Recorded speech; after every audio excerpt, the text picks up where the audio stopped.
Greetings, everyone from the motherland, and Happy New Year.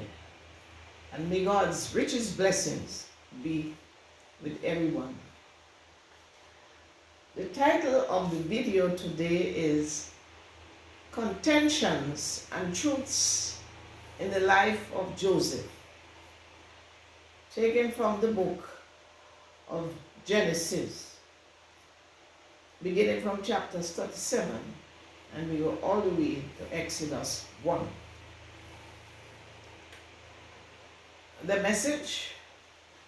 Now, contention in the episode will surround domestic abuse seen among Joseph's family members and also in his adopted household, and political abuse that will be seen in the second part when he is in the palace, actually transferred, but into that section.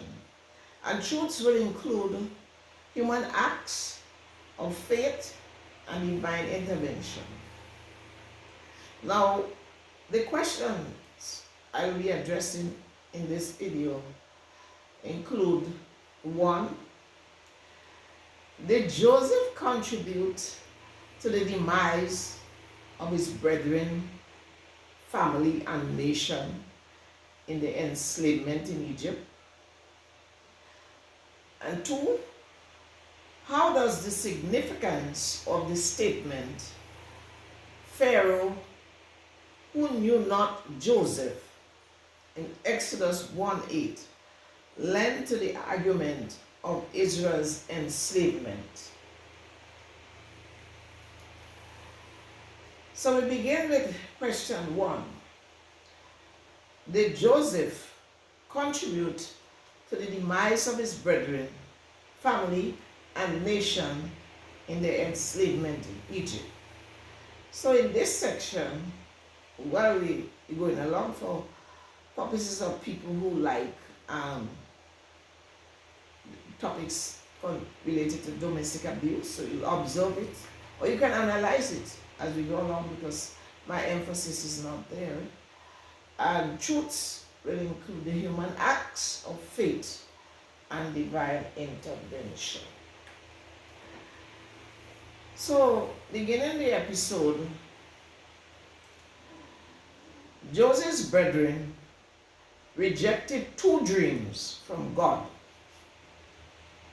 indicating that Joseph was called to take leadership of the covenant call God made to Abraham, Isaac, and Jacob, his father, Joseph's father, concerning the Messiah who would bring salvation to this earth. Now, so we have the 2 dreams. Joseph was the youngest of his brethren. Jacob had 12 sons, 12 children. And in Genesis 37, 5-8, we see Joseph had a dream. And this was the sheaves dream. It was an agricultural imagery. And in the center, we see this tall sheaf, which is grain harvest. They have this. So we have the sheaves, and so the tall one in the center represents Joseph, who will rule according to the first dream. And around the one in the center, we see all the other sheaves bowing down. So the other sheaves represent, according to their brothers, the members, their own brethren, Joseph's brethren, will bow down to him. And so that being the first dream, in the last video I talked about ways God communicates. We saw that God used dreams. And so God was using dream here to communicate his will. And the brothers did not accept it. right? And then the second dream, Joseph, the same Joseph being the younger one, will rule again. So another symbolism with the heavenly bodies in Genesis 27, 9 to 11. And these heavenly bodies bow down to Joseph. The heavenly bodies, the sun, the moon, and the stars. And at the second dream, the brothers even got more mad. And they decided that they are going to do something about this, because they didn't like what these dreams were indicating. All right. And the only one that was actually watching was Joseph's father, Jacob. All right. He was surprised at the dream, but at the same time, he watched it. But the brothers were indignant, right? So God was not a priority among Joseph's brothers, right? So even though they were the chosen of God, carrying the covenant, yet still God was not a priority. All right, so Joseph's brothers' actions of rejecting God by rejecting the dreams and hating Joseph indicate that God was not a priority in their judgment. All right. No wonder in the last video, the previous video, I mentioned the need for backup to that covenant, which was probably seen with Keturah's sons, who went to the east and who was actually looking for the Messiah, seen with the two wise men who came to find the question in the birth of Jesus. And we also saw Job, which was also a friend of God. All right, so but these were the chosen ones, and we see that they were careless concerning the covenant. So now this was further compounded in their thoughts to commit crime, killing, torture, disowning Joseph and selling him and covering up with a lie. All right, this was what they did, giving evidence with his blood-stained coat that he was attacked by a wild animal. Right? So after they did that, that was what they told their father. Right? So Joseph's brethren sowed bad seeds of jealousy. Hence, one will expect bad fruit. All right? In relation to the question. So Jesus said, for example, what seed you sow, you will reap.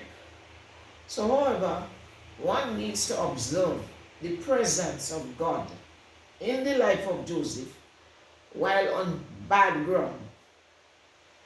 All right. So let's see what are some of these bad grounds he found himself in. All right. Number one.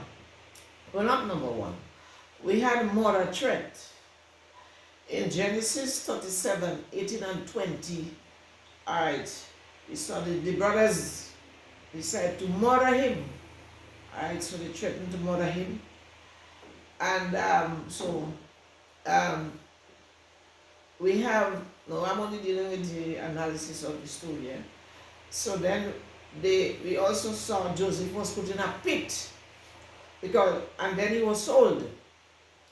Because in Genesis 37, 22, 24, and 26, because Reuben and Judah saved Joseph from the murder, right? Reuben said, don't murder him when he came looking for them. The father sent him, said, don't murder him. All right, Reuben said, put him in this pit. And Reuben had intended to bring him back to the father. But Reuben had gone do something, and when he came back, they had already, they had sold him, right? So Judah also said, sell him, don't kill him. So Joseph's life was saved by these two two other brothers. And then you had the Ishmaelites camp. He was in the Ishmaelites camp as slave in Genesis 25 to 26. There's these two chapters. So we had Joseph was being sold to the Ishmaelites. All right, his brother sold him to the Ishmaelites. And interestingly, ladies and gentlemen, in the beginning with the video, the song that was used was from the name of the song is No Woman No Cry by Bob Marley, and it was sung by Arabic singers. All right, and Ishmael was the first son of Abraham, right? So Ishmael being the granduncle of Joseph. So Joseph was sold to the Ishmaelites, and the Ishmaelites went to Egypt and sold him to Potiphar, right?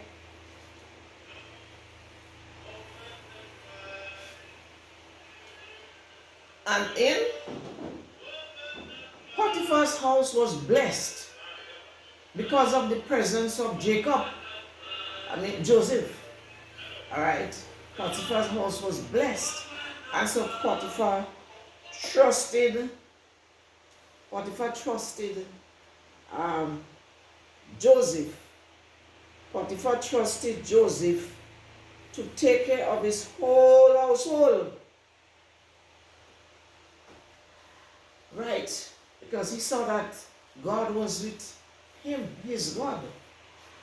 But then we saw Joseph meeting temptation with Potiphar's wife, who wanted him to seduce him sexually, and Joseph resisted. We see that in Genesis 39, 1 to 19. And so she got the better of him by telling a lie, all right, to her husband. And the husband believed her as his wife, and she had evidence of Joseph's coat, which she pulled from him when he ran from her. So Joseph again went to prison. Genesis 39, 20 to 23. All right, because Potiphar's wife lied on him. Now when Joseph went to prison, he met favor again with the keeper of the prison. Keeper of the prison trusted Joseph, and Joseph became keeper of the prison, right? And so God prospered Joseph in prison. Then, while Joseph was in prison, he interpreted two dreams of Potiphar's servants, the baker and the butler, who were sent to prison.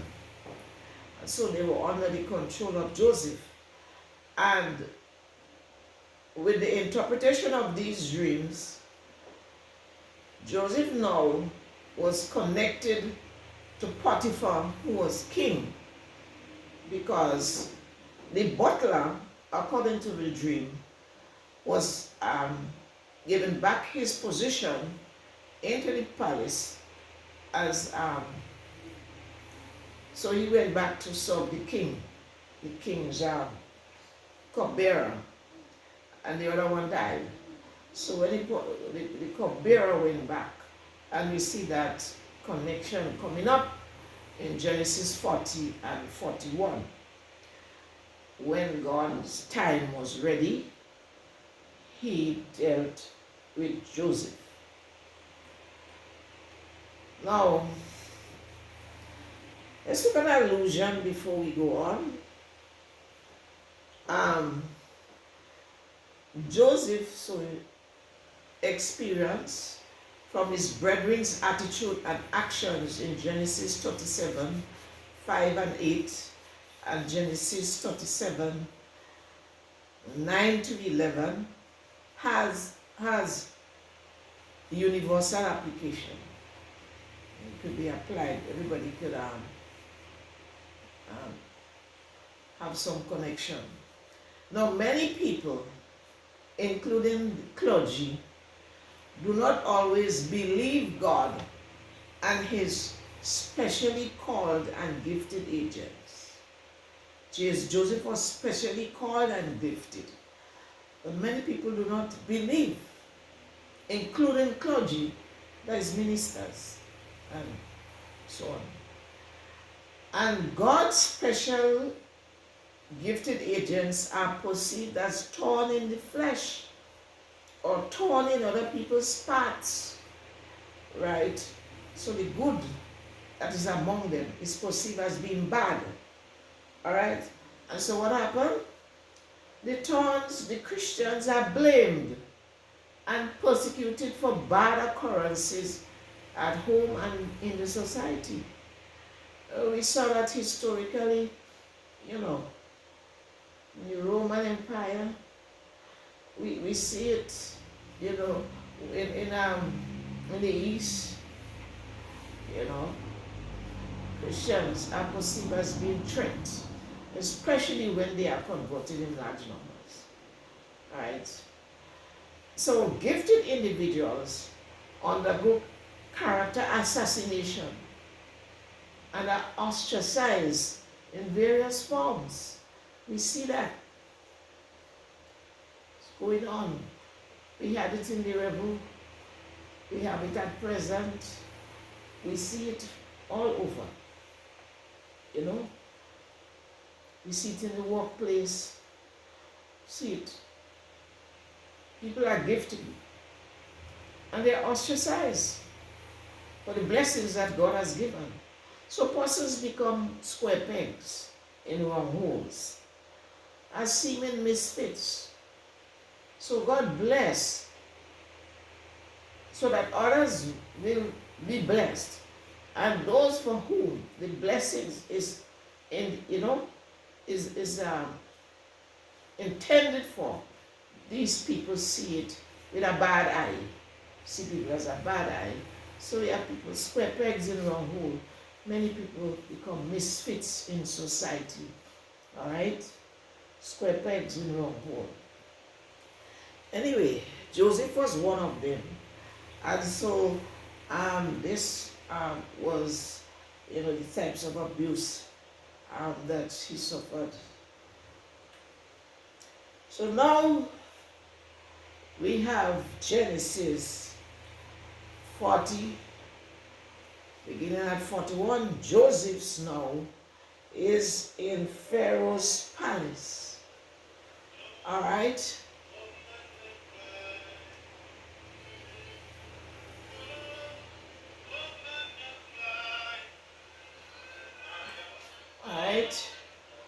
So Joseph was brought to the palace.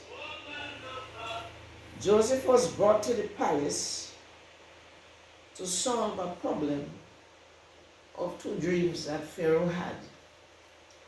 None of Pharaoh's official men could not have done it. And so the butler who interpreted Joseph his dream when he was in prison, he now remembered Joseph. And so,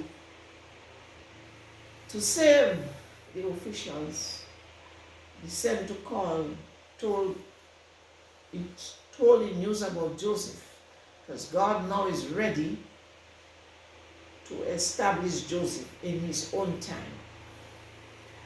And Pharaoh calls for Joseph to interpret the dream. So Joseph is now in the palace.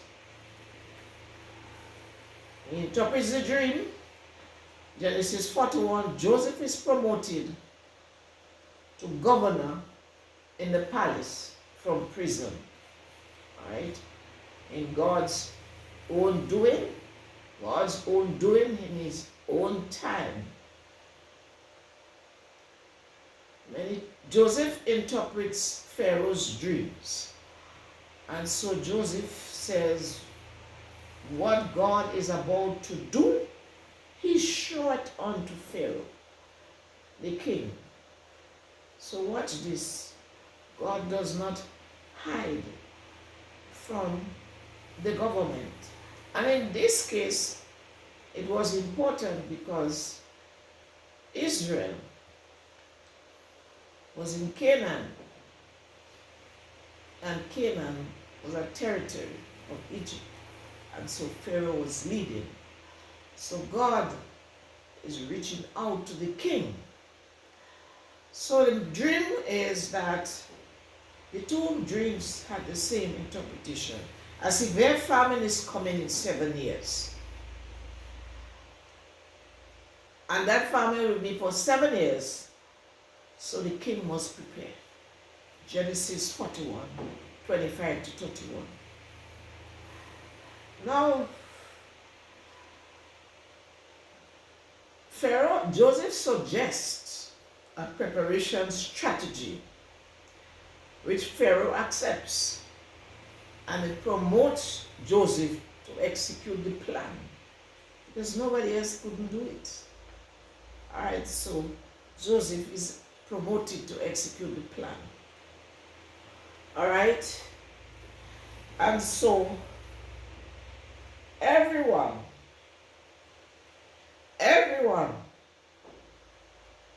is fat.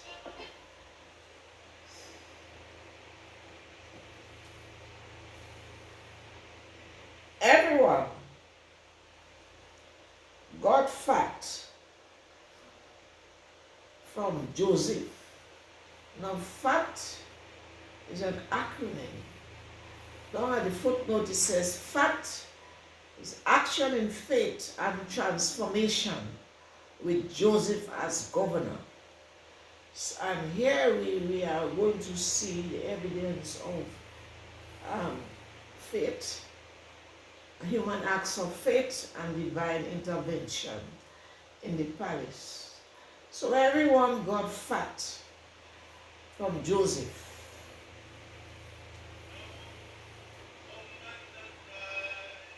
Pharaoh acknowledged the monotheistic God of heaven, putting trust in his representative, Joseph, to save Egypt during the period of famine. In Genesis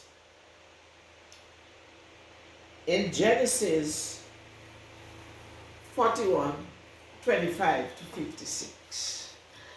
So we see God is being honored by Pharaoh.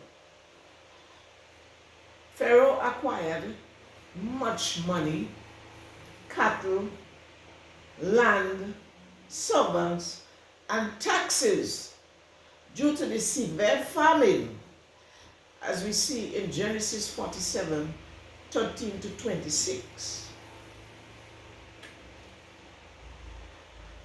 Joseph's brothers confessed their fears and their sins of former years of harming Joseph,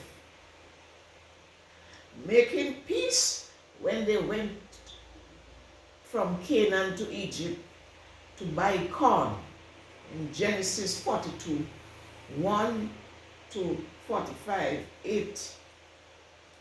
After Jacob's burial in Genesis 50. So we see transformation coming in there.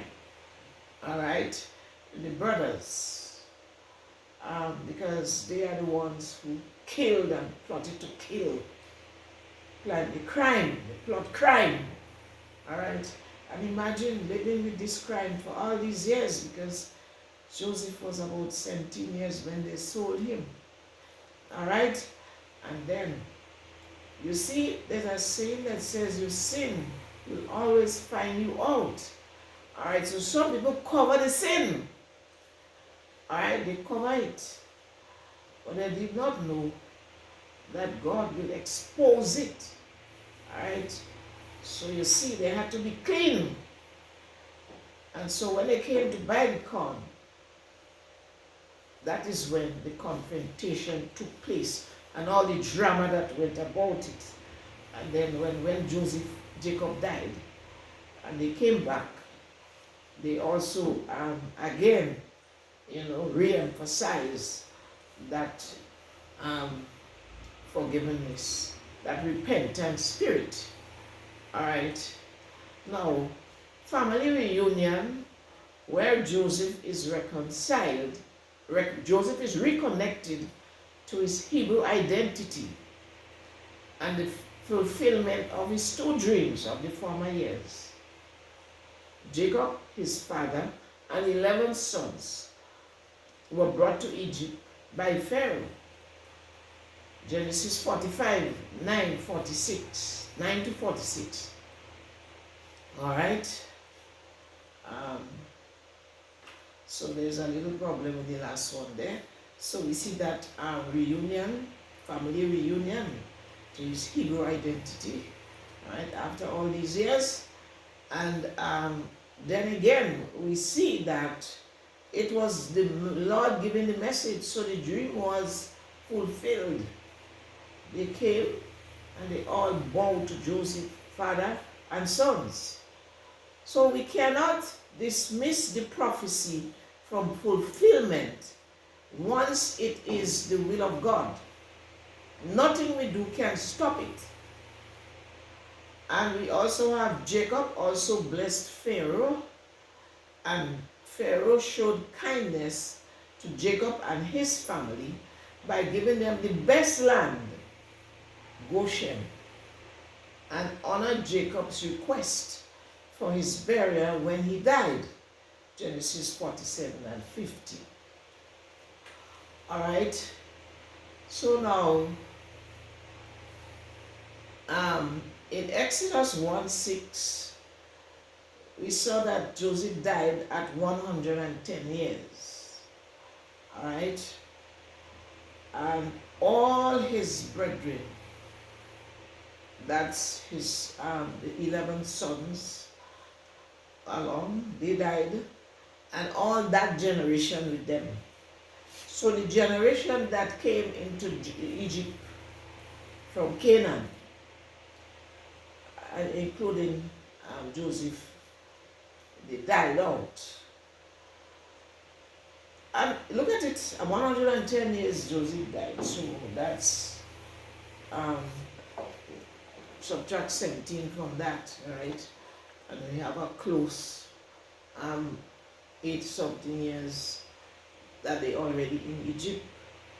And so what we want to look at, Joseph had 2 sons, Ephraim and Manasseh. And Manasseh also had his generation, and Ephraim had his generation. And the story says that Jacob, when he died, he saw the 3rd generation of Ephraim and the 3rd generation of Manasseh, right? So that's three of those squares, those rectangular, 3 go down, 3 sets of generation. And when you look at the count, that 3 sets of generation is going to take us into some few hundreds of years. And also the brethren, we need to remember that their generation continue to multiply down the road, right? So we had that generation that remained in Egypt, and how that would have magnified from the first 70 people that came into Egypt when Jacob came. So Joseph's brethren lived in Goshen, and they say Goshen is in Ramses.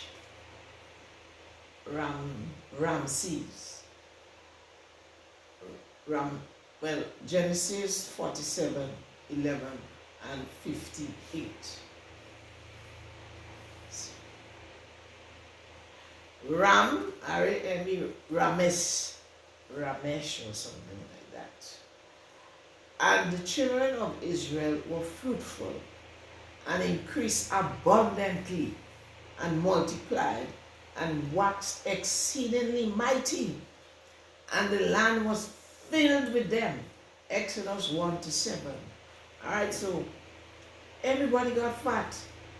The king was blessed, and the king blessed Israel. So Israel had renown in Egypt during the reign of that particular Pharaoh, under whom Joseph tried. Okay? And so we also saw the honor of God there, the monotheistic influence of that one Almighty God. So that Pharaoh's heart was soft. So now we come to question 2. How does the significance of the statement, Pharaoh who knew not Joseph, Exodus 1:8, lend to the argument of Israel's enslavement? And so in this section we will observe political abuse. All right. Now, this new king, we have a change of mood with this new king. Tragic mood. This new king, who knew not Joseph, had a fair strategy which he executed, as we see in Exodus 1:8-12. Reading the scripture, it says, "Now there arose a new king over Egypt, who knew not Joseph. And he said unto his people, Behold, the people of the children of Israel are more and mightier than we. We are." So Israel was more and it was mightier. Right? That fat blessing. Come on. Let us deal wisely with them.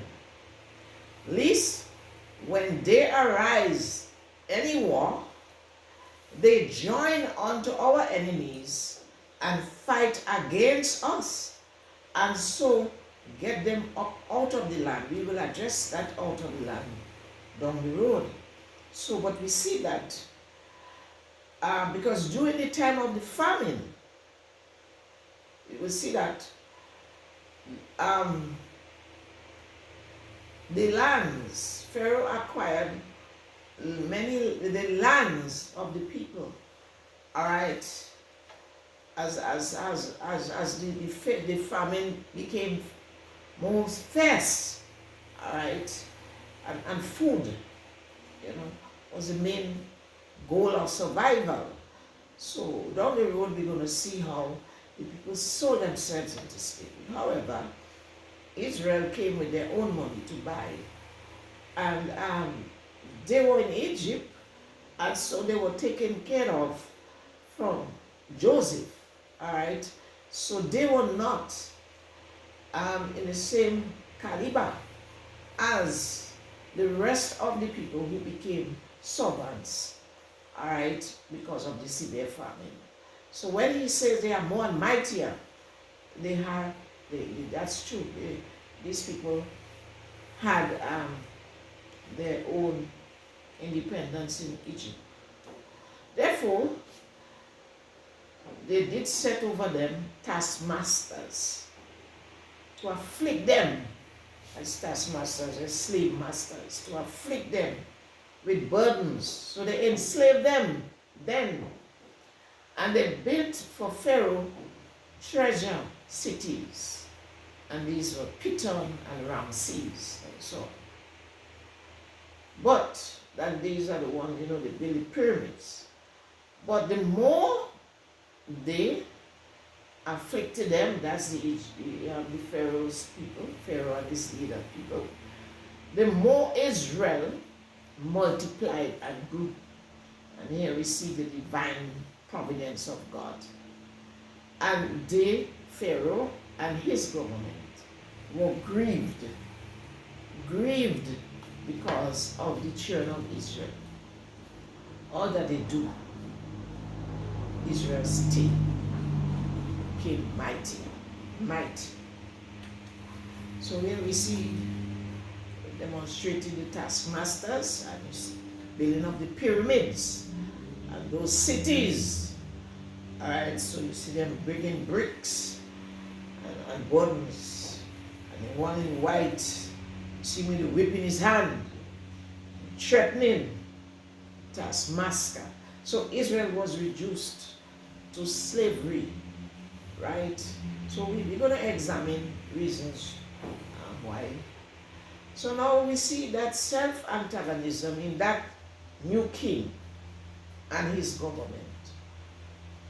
And Egypt's leaders caused their own problem because of the bad perception. No, perception is a very serious thing. How you view others has a lot to do with how you treat them. Right? So they were fearful of them, their presence, and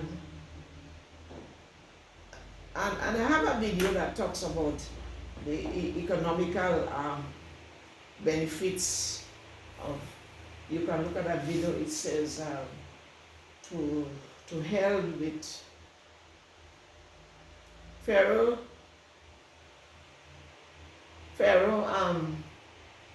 to hell with diplomacy, something like that. Pharaoh to hell with diplomacy. So the Egyptian leaders became prisoners of their own fears. And that was a very overwhelming feeling. Alright? Because all what they did. They could not have gotten over that feeling because they were only feeling the fears. So fear breeds fear. And so as a result, we get more anxiety, and then we have forced decisions and actions. And that's what we see coming out with this increased intensity in the labor enslavement. And I have a video on anxiety, you can check them. So we also observe, one also observes this situation of fear becoming a current universal, fear and forced, let's say forced, becoming a current universal political norm-value.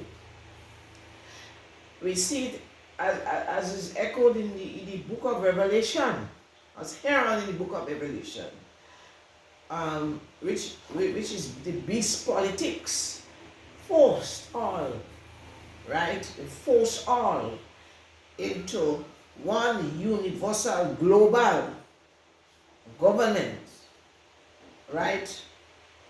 Force all. And if you do not imply, you cannot buy or sell. So in Revelation 12:12, it tells you that Satan has a short time. All right. So we see how his politics of forced the beast. Now Jesus says that peace,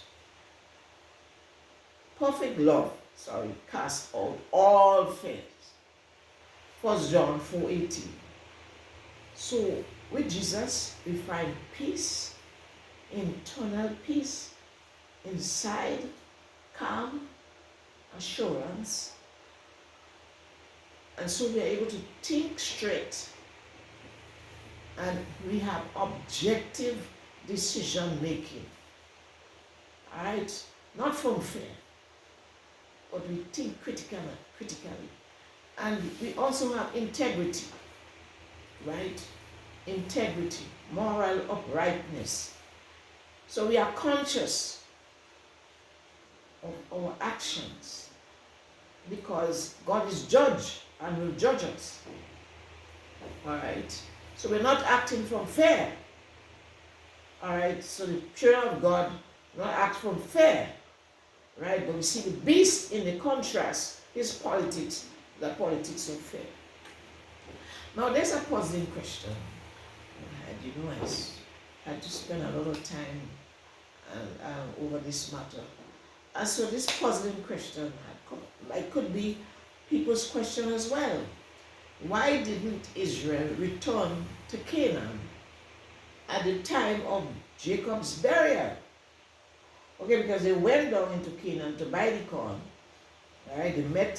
They confronted their brother of former time years, and the situation was healed, and Jacob brought his family down into Egypt. Not Jacob, Joseph brought his family. So Joseph lived in Egypt. He belonged to Pharaoh.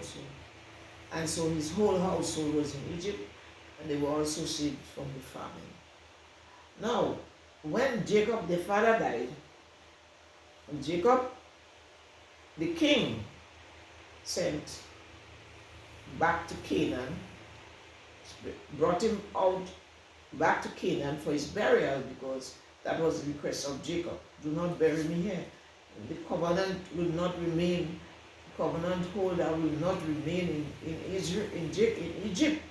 The covenant holder will return to Canaan, which is the promised land. But the children went up.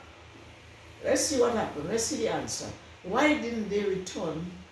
Everybody go at the time of the burial of Jacob, while Joseph was still in Egypt. So the answer is, one, we have prophecy.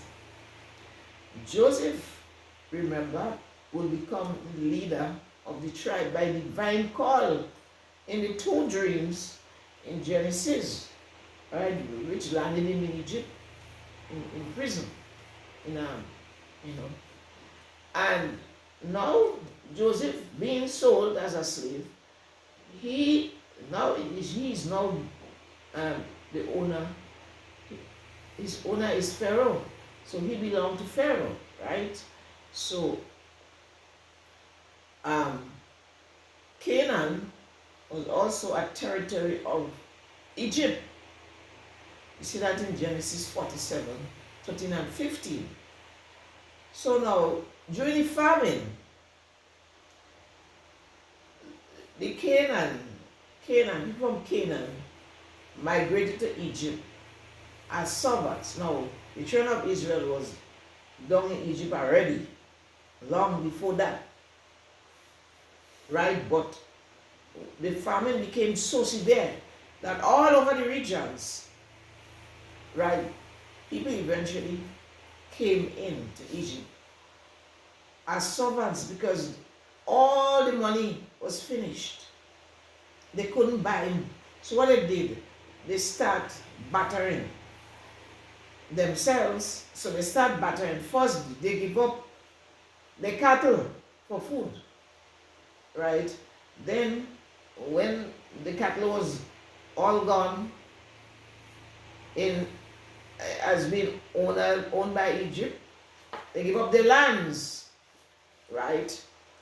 And then when the next, all the lands was gone, then they didn't have nothing else, so they give up themselves as slaves, right?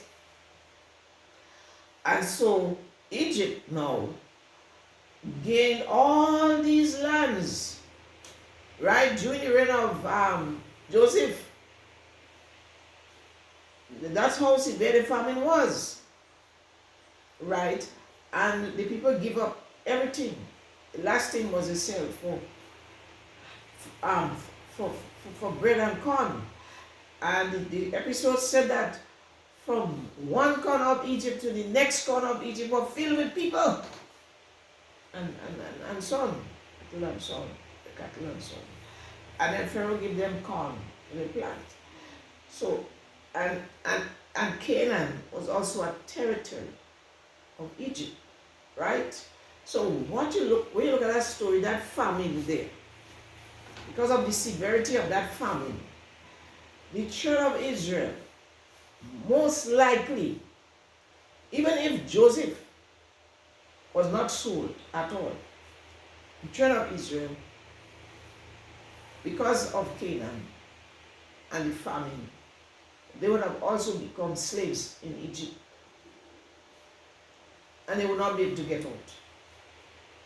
And so, God in his wisdom, look again at prophecy, that's something we can understand. God in his wisdom saw beforehand the nature of things. And so God gave this dream and orchestrated, because Joseph interprets the dream right, because Joseph and his brothers were fearful of him and they came trembling. Joseph told them that they meant evil, but God intended it for good, to save lives. Nobody knew that. You see? So they, the brothers, tried to destroy the one whom God chose to save the covenant, which will be saving them and the whole nation. And trying to destroy it. And this is something people don't think. When God calls, he has a purpose in mind. And even if you don't see down the road, you must respect the authority of God and the wisdom of God, and bow in humility and surrender to his will. Now, how was Joseph not known? Let's look at this. How did this know king? How was Joseph not known? I mean, we have incidents, the people are young, a new generation come up. Alright, so, way down the road, because we see it was, 80 something years around there, could have been almost 90. Yeah, it could have been around that. Around 90 years. That's a long time. Alright? But how is it? But then again, it's that king and then the other king. Except there is an ellipsis of time in between, and we had more kings between, but we don't know. But we say this particular king, because that story is highly summarized. Right? So there's a lot of ellipses there, long spans of time, which we don't see. Now, the famine, so how did this king, let's see. Now, the famine occurrence and the government officials would have been recorded in Egypt. Look, we have parliament here, where laws are done. I listen to parliament. Every time they have parliament, I listen to the representative more. And sometimes, according to the issue, I will listen to the Senate. All right. This is where laws are made. And records are done. And then we have things are gazetted. All right. In the record. So it's written down. So that those who come in after will know. So how is it that this king did not know? Oh. Then you had the tax law on the corn production from the land acquisition by Joseph. That was the lands that became Pharaoh's from the different regions. As a matter of fact, all Egyptians and the Canaanites, all the lands. And it could have been other people, other regions besides Canaan, but the story was talking about Canaan, because Canaan is of a specific line, which was the covenant line with Joseph, Abraham thing. But there was a tax law, right? When the corn was produced, after the fifth part was supposed to go to Pharaoh, and 4 parts they will keep for themselves, right? And that was as a result of the people giving up their lands in the time of the famine. So the first famine, so Egypt acquired these lands, that particular Pharaoh? How is it? That's supposed to have been written down. And that's in Genesis 47:26, the law is there. So it's written down. How is it that the king didn't know? And then you had, when Jacob died, we also saw the composition of the funeral train for the burial that they left Egypt and go up to Canaan for the burial, because the king, that particular, the Pharaoh, in the time of Joseph, honored the request of Jacob. So you see, he was more respectful of the covenant. And you see that in Genesis 50:6-9. So Pharaoh he commanded the company to go up to bury Joseph's father. So who was among them? We had Joseph, who was governor. We had his household. We had his brethren. That's the household of Jacob. Jacob's household. And we had all Pharaoh's servants and elders of his house. And all the elders of Egypt. And there was a lot of significant people. And therefore that would have had to be written down. How come? Yes. You know, just the other day, we had the burial of Sir Danny Williams. I was watching at it. At long, sets of things, different periods of time. Things were done in Parliament concerning that death, because he was a Governor General. Right?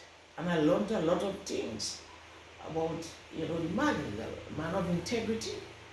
And not only of integrity, a very good role model, both in the political and the legal aspect. And then we have, and so this thing is written down in Parliament. So this is written down, this is government affairs. And then we also had, on the way they had a mourning. I say it was a very grievous mourning, right? So that was on the threshing floor of Atad in Genesis 50:10-11. And they changed the name of Atad, that threshing floor. They changed it to Abel Mizraim. That would have had to be written down. So the evidences were all written down. How is it that that particular king did not know Joseph? It reminds me of the youthful dismissal of the elderly and so forth. My mind is even running to one of David's son, Absalom, right, and who he took counsel from. So what might have contributed to the cut in Joseph's storyline? What might have contributed to the cut in Joseph's storyline? Several possibilities. It could have been new political pride and prejudice. Not wanting a Hebrew slave to have equal status in Egypt's political history,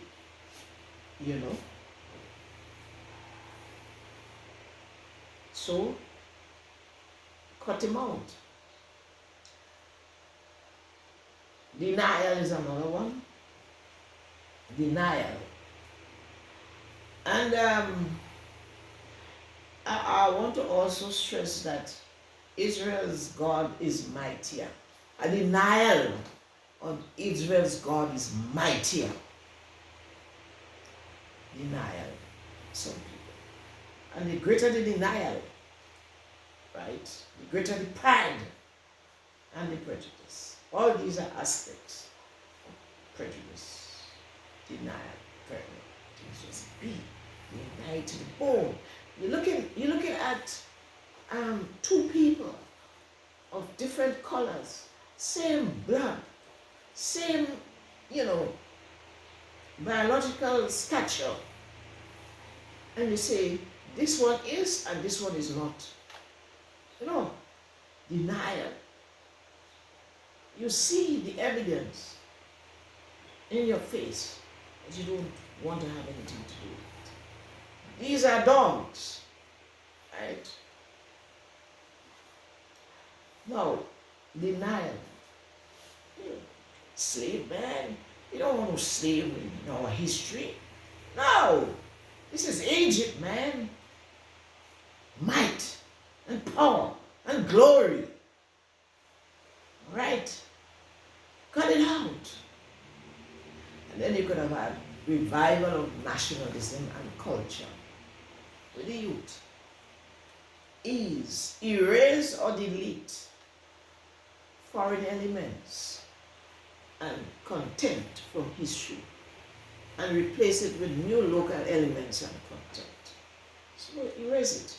In history you see a lot of that, removal of the evidence. People even cover whole cities.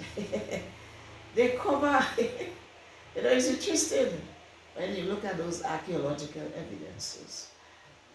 People also erase information from the things that are sculptured on walls and so on. And you also have something called lying, cheating, and stealing, which I did not have there, which happened a lot. Even I think it was in the Alexandria, right? After what's the name of this guy? That King Alexander, I think. They looted the whole library, right? Whole library. And so some people also, as I said, erase. They give a new name to things, right? So they blot out that one, etch it out or something, put a new one. So these things, and then a lot of these are reasons why we don't find evidences connecting in history, because part of it is etched out. All right. Revival of nationalism and culture continued. Destruction of historical documents. They don't have that. Destroy it. Historical documents. Destroy it. Burn it, whatever. Bury it. So we don't have it. We don't have a link. Alright? So return to former beliefs and practices. Because during the time of the king, the Pharaoh that was in Joseph's time, this Pharaoh, we actually see is one that honored God. He was blessed. He called Jacob in. Jacob blessed him and so on. Prayed for his household, and he honored Jacob, and then he gave them all this massive amount of the best land. All right. And ordered that they be well taken care of. So he was a good king. His heart was soft towards God. He honored God. And God blessed him mightily. Alright? So now, that is not Egypt. That's not Egypt. In Egypt, the pharaohs are gods. Alright? So that revival of belief could be, let us take this thing back, As we see happening even currently, where people are giving up godly values and they go looking for historical roots, right? Ended up even shaking hands even with witchcraft. So, deliberate attempt not to declare or inform historical teachings.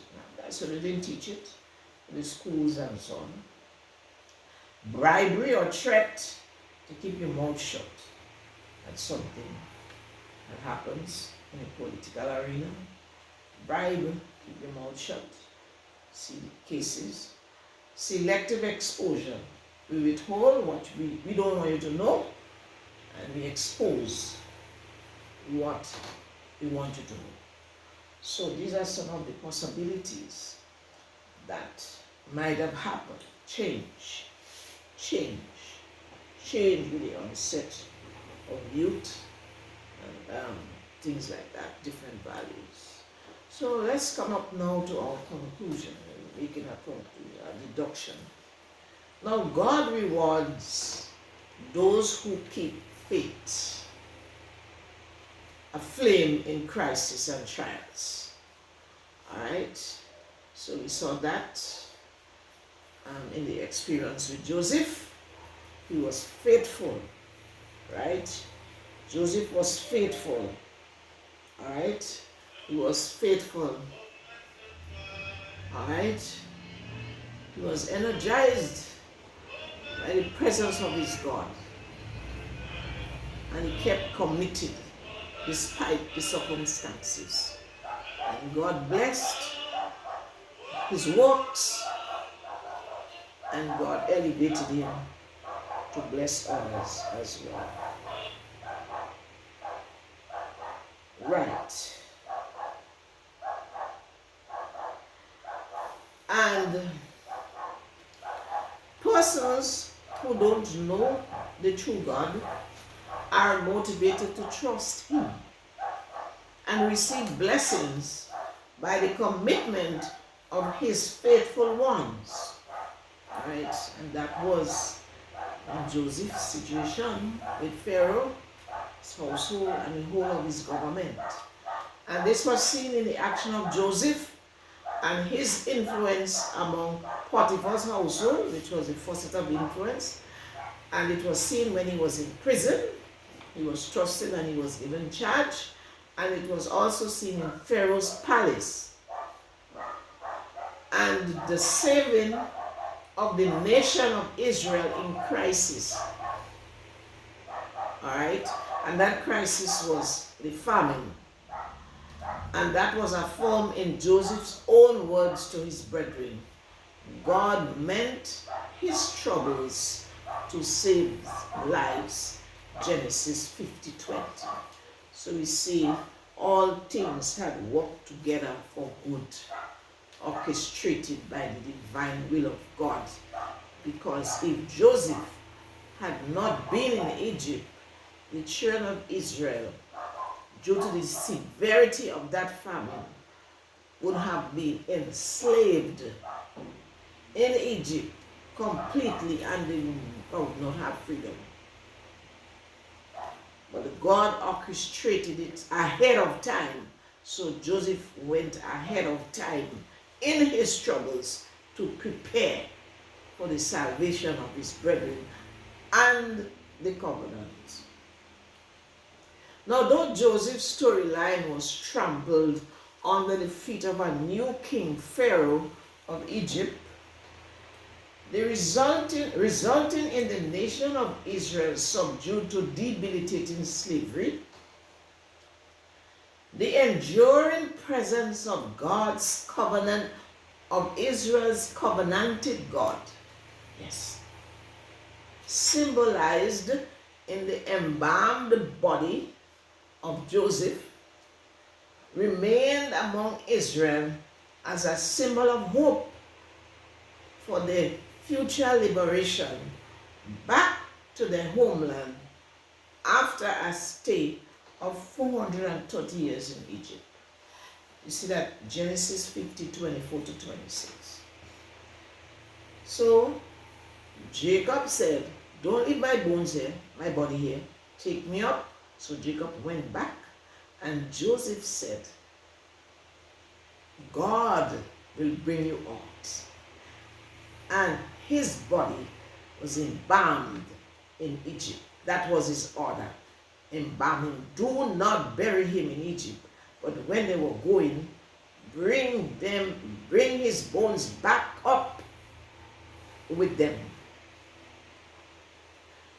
So we see here Joseph's faithfulness unto death, unto the covenant, and the remaining of his bones, his body, as a symbol of that hope when God will take them out. Right? So Jacob went ahead And so we had again that long generation of people. Joseph died 110 years. And at that time, so Joseph's body remained for hundreds of years in Egypt. Over 300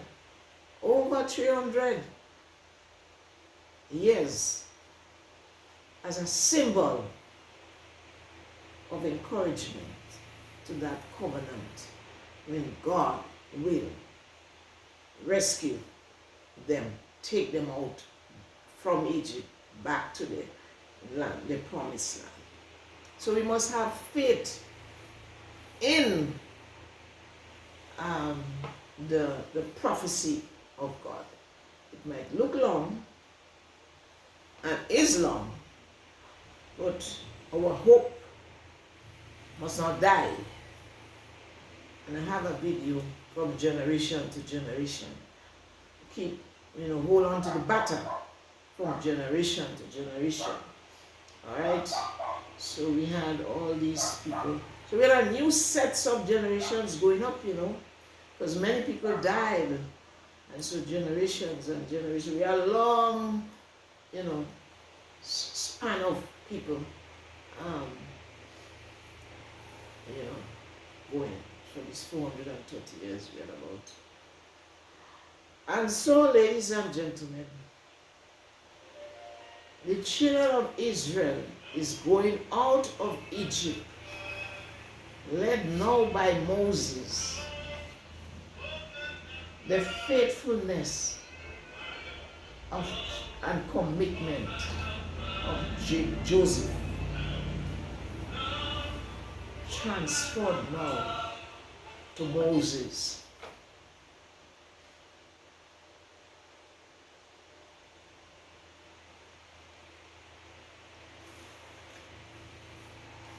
So the children of Israel, they are going out of Egypt, up and out. And so we have the everlasting call, the everlasting life call. Numerous, uncountable numbers of peoples out in the world and in the church have reasoned and taught others likewise that from the time they were young, they heard that Jesus was coming. Now that they are youth and old, they have not seen Jesus come. As a result, such numerous, uncountable numbers of people, of God's people, have taken refuge in Jesus' enemy, Satan's camp, comfortably believing that they are safe and secure. However, Revelation 13, under the current imposing beast system, that means strategically coming, of global electronic governance, we see successive approximation of it. This poses a new system of slavery, not known to mankind. The Bible describes it as a time of trouble that never was. So, ladies and gentlemen, this beast system, with its glorious promises of better times, with the use of technology,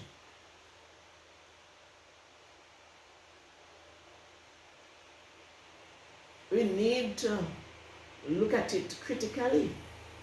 We need to stop and look at it critically. Because Revelation 13 talks about this global mental enslavement by force. by force the beast. Revelation says that. We have, Revelation talks about 3 areas of that. He talks about the dragon, which is Satan, represented in the witchcraft, the mysticism of the age, all the witchcraft, and the craftiness of, demonic craft. And it says that this Satan gave the beast a seat, right? And with that comes a lot of pomp, and power, and wealth, and grandeur. I have it in one of those videos. And there's a little, the two beasts, the woman sitting on the beast with the 7 heads and 10 horns, right, is actually in union with the first beast, which Daniel identified in history in Europe, that persecuted all these Christians in Europe. This Roman power, right? You remember the Roman Empire was finally ruled by the Vatican, which is the religious system, and all of these persecution of Christians that took place in Europe, and not only Europe, and not only that, and also the explorations that took place all over the world, all right, in Africa and the Caribbean, and some of these, from the West going and colonize this colonization, all right, so it was spread. And also the American continent was also colonized by the same beast again, all right. So the Christians, they ran to the United States as a haven of peace and rest, then formed their government, and then the beast go over to America and brought over, wealth and education systems, and with that, it also came the craftiness in, the Jesuit organization and different stuff like that, both United States, England, and so on. And so the craft is spread.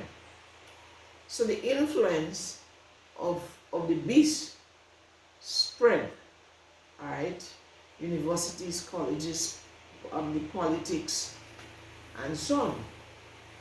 So now, as a result of that, the system of government that was so highly trusted in the United States, the second beast, Revelation 13, was so highly trusted.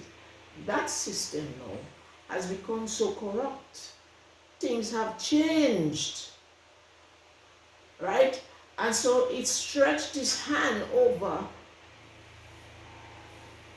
with the corrupt beast, the first one. And as a result of that, we rule the world. Of course, there is an agenda, and there are also agents in the agenda who have different works, different roles to play. And we saw this being highlighted a lot coming out from since COVID. All right. Now,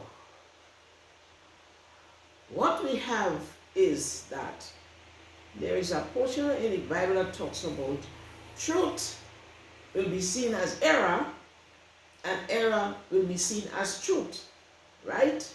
And so a lot of people have great devotion to the Vatican system of religion. In heart, they are honest about it, and God knows that, right?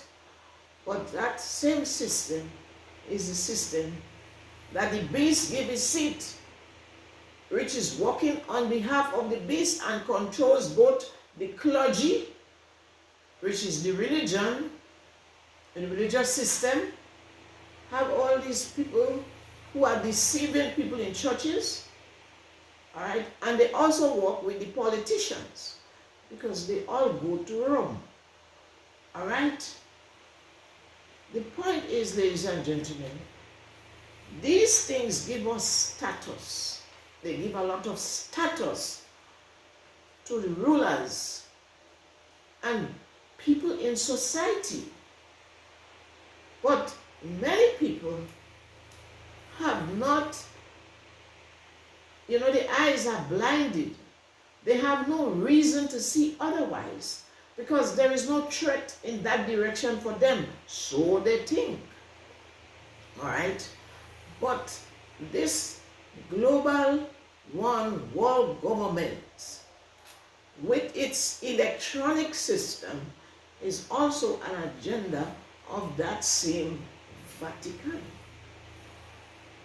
He is connected, he has the connection with the rest of the people. So people need to be aroused. They need to get vexed enough to start looking. Because this promise of safety and security, it is not true. But it is echoed by the religious system. And so people give their devotion to the religious system. Right? But there is no security and safety there. Because in the book of Revelation 18:4, God calls, he says, "Come out of her, my people." Now, ladies and gentlemen, many people don't think, how is only one system? Not one system in the world. It's two systems in the world, one good, one bad. How come the bad have all this, precedence over the good? So that people think that the bad is the good. And so give all their life and the devotion for it. Not knowing, being deceived by their own lust in some cases. So ladies and gentlemen, God called. And so look at it. God is calling. If we don't say that, then we will not be helping the people. He said, "Come out of her, my people." And come out of her, my people. So all the genuine people inside of the Vatican system, all these genuine people all over the world in all the churches that are genuine to Jesus Christ, they need to turn their hearts and minds away from deception and allow God to open them up to see the light of His safety, His security. Because the only security and safety that we have in this world, ladies and gentlemen, is God's commandments. Do what God says to do, and you are safe against the wiles of the enemy. Anything else can lure you into deception. So God's commandments, that is safety. And before I go there, let me just get back. I have a statement here, a small reading that I just want to share from this, it was taken from a devotional by George Knight's daily devotional title of the devotion is Walking with Jesus. And it says, the Christian, yes. True Christians should have a well-established reputation for truth telling. They shouldn't use those types of legalistic sentences that trick people by the subtle use of words and that leave people with the idea that they are saying one thing when in actuality they mean the opposite. A Christian's speech ought to be open, honest, and transparent. We ought to be able to trust Christians because they are Christians. And so, ladies and gentlemen, that is very vital, critical analysis of what is happening. We need to examine for ourselves. What does God expect from true Christians? Because we can't trust people by face and look and appearances. They look well. Their words sound well. But are their minds and hearts and intent, are they well? The only person who could tell you that is Jesus Christ. And the only how you will know that is by the examination of his words. God's commandments are safety and security for eternal life. That is the only how we will get it. Now I have a video called Defending My Love. You can look at it. It's talking about the Bible. So ladies and gentlemen, this book, called the Bible, with all its historical flaws, if you want to call it historical flaws, and ellipses, and different things, this book is an enduring book of life. God says, my words, they are spirit and they are life.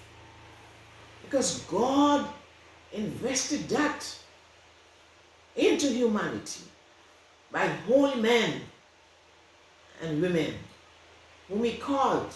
He said, holy men of God spake as they were moved by the Holy Spirit. All right, prophets. We had both male prophets, female prophets. They spoke the words of God. And so this is the basis for the foundation which we must walk in order for us to have eternal life, in order for us to be safe and secure. In the beast system, we need to know, what does God say? Ladies and gentlemen, we have to face reality. We must stop running from trouble. We must stop denying. I remember when I was a youth, I had to face this issue. In trouble, when it came, I decided I will not run from trouble. I purpose in my mind, I will not run from trouble. I will give the trouble unto God, and I will hold on to the promise where he says in Isaiah 18:43 that he will go through the trouble with you. So by giving my troubles unto God, by accepting and facing the troubles in the face, regardless of what it did to me, God, by his presence, gave me gifts. And he gave me motivation for life. And he determined that I live. That's why you see me here today. So ladies and gentlemen, God will bring a good thing out of an evil thing. He will bring a good thing out of undesirable situations. In all things, he will work together for good. And he says that this world will come to an end. That is the prophecy he has over this world.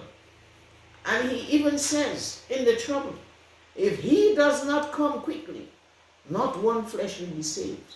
Ladies and gentlemen, it is the intent of God that all men be saved. That is your privilege. And this Bible here, it fits in any bag. Because there are several sizes. You could choose any size you want and walk with it. And find time in the day, wherever you are, and examine it. You could put it in a brown paper bag. You can put it in a plastic bag. Go under a tree.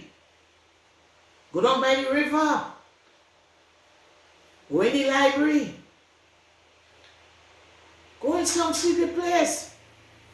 And he says, go in your closet at home.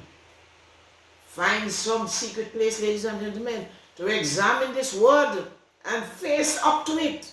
Because it is this word, upon this word, lieth our salvation.